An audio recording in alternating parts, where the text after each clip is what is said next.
Randy Kuhn is here. He's a research specialist for the Department of Agribusiness and Applied Economics for North Dakota State University. Randy, they tell me there's nobody on the planet that knows more about the economic impact of lignite in North Dakota than you. So congratulations on all your good work in this area. How are you? I'm good. That may be a little bit overstated. That's all right. Take your pat on the back. Take your pat on the back now. You have done a number of surveys, so you got a pretty good benchmark here.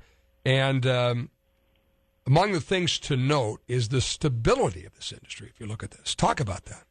It's a very stable industry. It's growing. We started doing this work back in 1982, and we've tracked it since then. And, it's growing steadily, and there's been not a lot of ups and downs. Currently, it has expenditures of over $1 billion in the state. It has a total economic contribution of about $3.5 billion.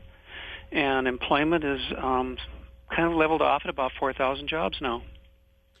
So, yeah, think of that. That's just continues to be there. Of course, when we talk about jobs, that number you're talking about is the industry itself, not even the ripple effect of all the vendors and suppliers and everybody else, right? That's correct. Yes.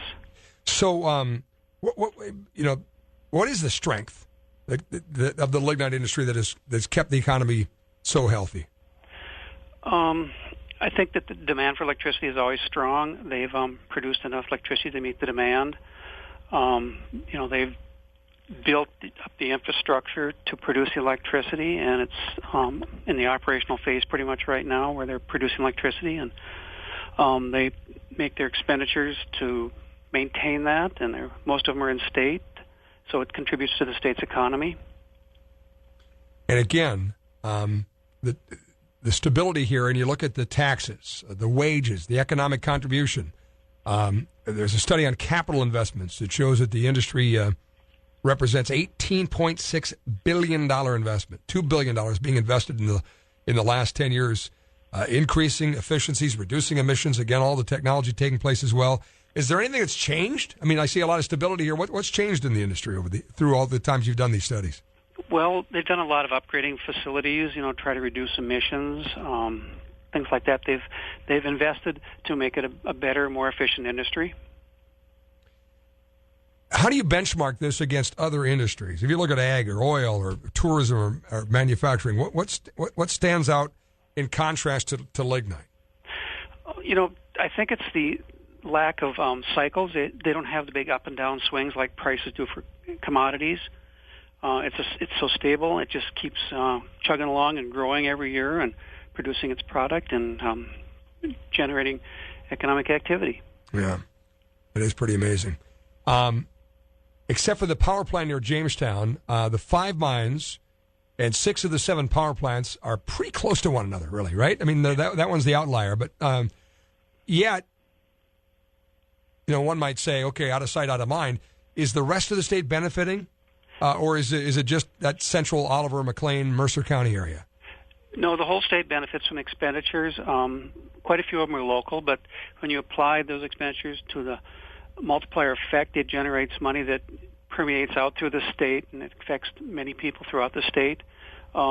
We looked at trying to get expenditures at a local level so we could get these impacts down to, like a county level. But it was so much data manipulation, it was just impossible to accomplish that. And we thought that would be important with this one outlier. We could maybe regionalize or localize the impacts, but the data is just too complicated to get. Anything else you want to tell us, Randy? Something that's often overlooked is how well-paying the jobs are in the energy industry. We looked at North Dakota job service data, and the coal mining is some of the better-paying jobs in the state. They're good jobs. They're good jobs and paying jobs. Good in the sense of yes, the average wage is up there. What is the average wage in North Dakota again right now? Well, in 2015 it was about $87,000. Isn't that amazing? Yes, it is. That's pretty amazing. Very good jobs. That's the average jobs. And so what would the average in the lignite industry be? Well, no, that was the lignite industry. Okay, that's lignite. So what is it 60-some? The average overall across the economy? Well, covered wage employment's in the 50s. Okay, it's the 50s. All right.